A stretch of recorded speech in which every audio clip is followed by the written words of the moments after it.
Doseljeni Hrvati iz Bosne i Hercegovine i nakon 20 godina života u Hrvatskoj nemaju riješena stambena pitanja. U rješavanje tog problema uključili su se gradonačelnici Petrinje i Gline Darinko Dumbović i Milan Bakšić. Ja kao gradonačelnik ću nastojati da sve ono što se dešava na našem području, da te probleme artikuliramo na prije svega civilizacijski način, kroz institucije koje moraju imati više razumijevanja i koje ne bi trebale voditi politiku daleko od oka, daleko od srca, koje ne bi trebali zapostaviti upravo ljude koji su u Domovinskom ratu platili ogromnu cijenu, jer imamo osjećaj da države ima svuda, samo je nema tamo kod ljudi koji su najviše platili cijenu države.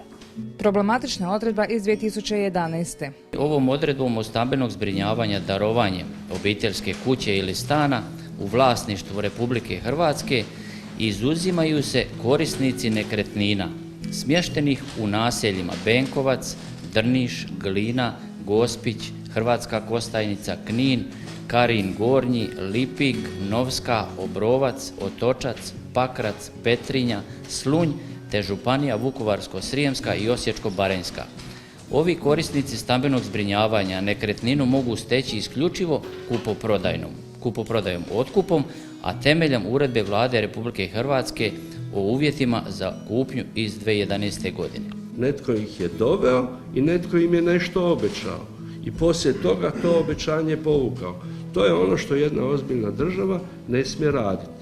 I zato sam ja u ovih 4 godine išao s njima od pučke pravobraniteljice do predsjednika Republike, pomagali smo zajedno da se napiše ova ustavna tužba, imaju moju podršku i imat će moju podršku i ono što na kraju kažem i želim reći, želim da ti ljudi ostanu živjeti u Glini, želim da ostanu živjeti na svim ovim područjima, nama ne trebaju prazni teritoriji. Ono što obnova nije napravila, a to su sigurno i što je jedan od većih problema, su gospodarski objekti.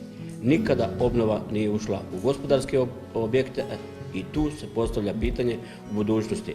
Ljudi ovdje u našem području imaju gdje živjeti, ali nemaju gdje raditi. Dumbović se osvrnuo na problem izbjeglica koji svakodnevno u velikom broju pristižu u Hrvatsku. Mi kapacitete nemamo, međutim oni kapaciteti koji budu dolazili, ja bih rekao, po nekom ravnomjernom raspoređivanju svih izbjeglica u Republici Hrvatskoj, sigurno da smo spremni i ja sam već neke preliminarne razgovore obavio.